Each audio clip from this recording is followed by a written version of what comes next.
सलीम भाई बता रहे थे कि आप अपना पोर्शन रेंट पर देना चाह रही हैं। कितना बड़ा है पोर्शन?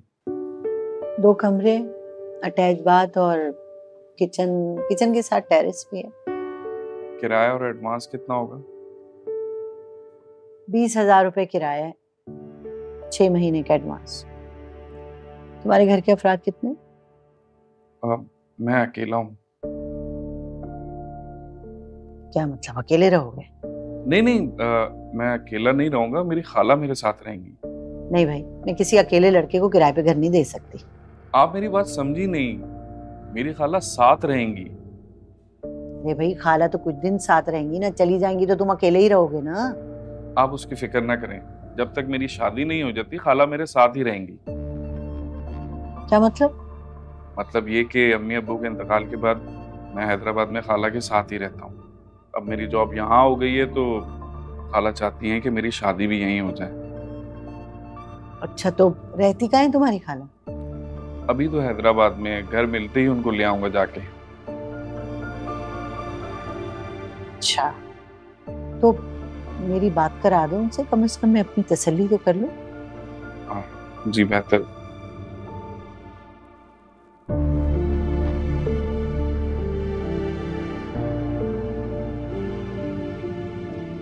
खाला ये बात कीजिएगा। हेलो। मैं तो अपना सा मुंह लेके रह गई जब सबा ने मुझे ये बात बताई। मैं तो अपनी बच्ची को ही गलत समझ रही थी ना, कि उसे बिलावजह बदगुमानी हो रही है, मगर यहाँ तो कहानी वही निकली। स्वालिहा, तुम ये कहने का हक नहीं रखती कि अब वलीद क्या कर रहा है और क्या नहीं।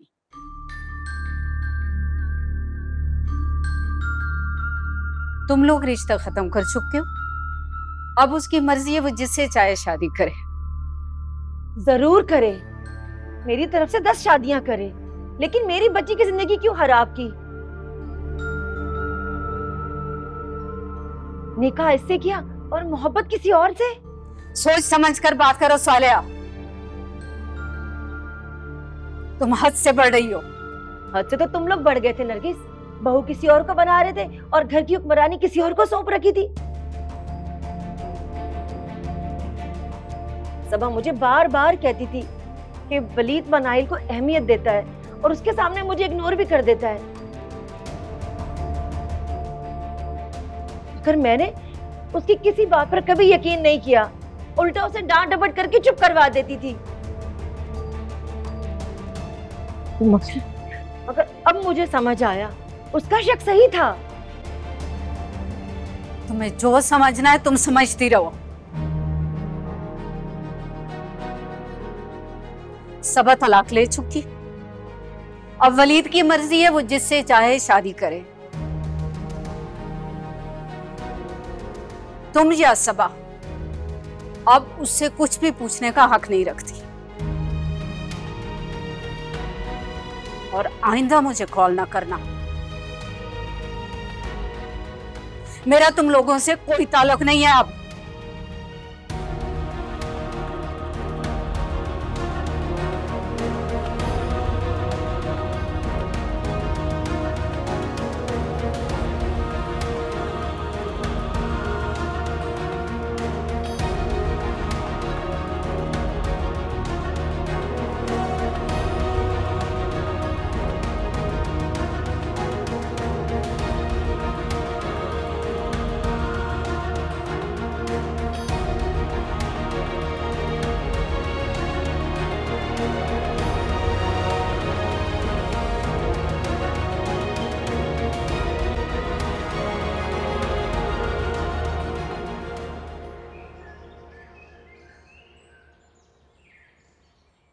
बस क्या बताऊं मैं तुम्हें आरफा, घर में इतने मसले चल रहे हैं, तुम्हें फोन करने का मौका ही नहीं मिला।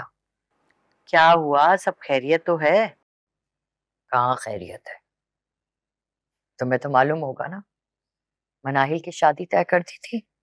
हाँ हाँ, तो कब कर रही हो शादी? अब कैसी शादी, कौन सी शादी? मनाहिल घर से फरार हो गई है। क्या? अरे, लगती तो नहीं थी वो लड़की ऐसी। यही तो बात है, किसी को मनाहिल ऐसी नहीं लगती थी। इतनी मीस नहीं है। पता नहीं कब से ये सारी प्लानिंग कर रही थी वो। तो फिर पता चला कि कहाँ गई? नरगिस के घर। नरगिस के घर? वहां क्यों गई? मैं तो समझी कि शायद किसी लड़के से टांका फिट हुआ होगा तो उसके साथ चली गई। मामला कुछ ऐसा ही लगता है। यहाँ से गई है सीधा नरगिस के घर और वहां नरगिस के बेटे वलीद से निकाह पढ़वा लिया। अरे ये क्या कह रही हो माजदा? वलीद तो शादीशुदा था ना? सिर्फ निकाह हुआ था, रुखसती नहीं हुई थी। जब मनाइल वहां पहुंची तो वलीद ने अपनी बीवी को तलाक भिजवा दी। तौबा तौबा भाई, मैं तो उन्हें बड़ा शरीफ और मुअज़्ज़ज़ समझती थी। शराफत के पर्दे में पता नहीं ये चक्कर कब से चल रहा था। मैं ही बेवकूफ हूं, मुझे ही नहीं पता चला।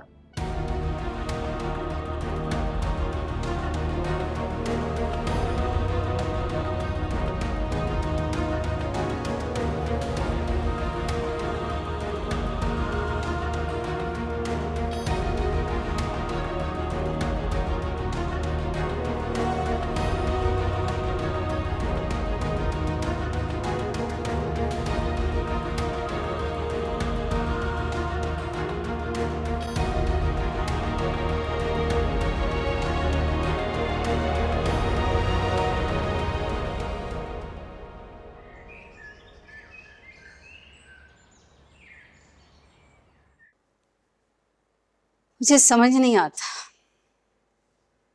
कि हमारी हर बात उन तक इतनी जल्दी कैसे पहुंच जाती है।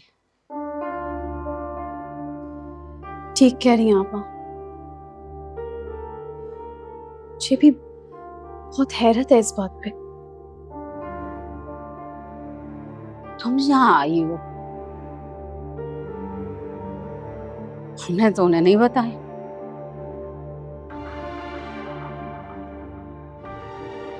लेकिन यूं अचानक वो आई, इसका मतलब है कि उसे पता था, वो सिर्फ कंफर्म करने आई थी। क्या कर सकते हैं? वैसे भी ये बातें ज्यादा देर तक छुपी नहीं रहती हैं।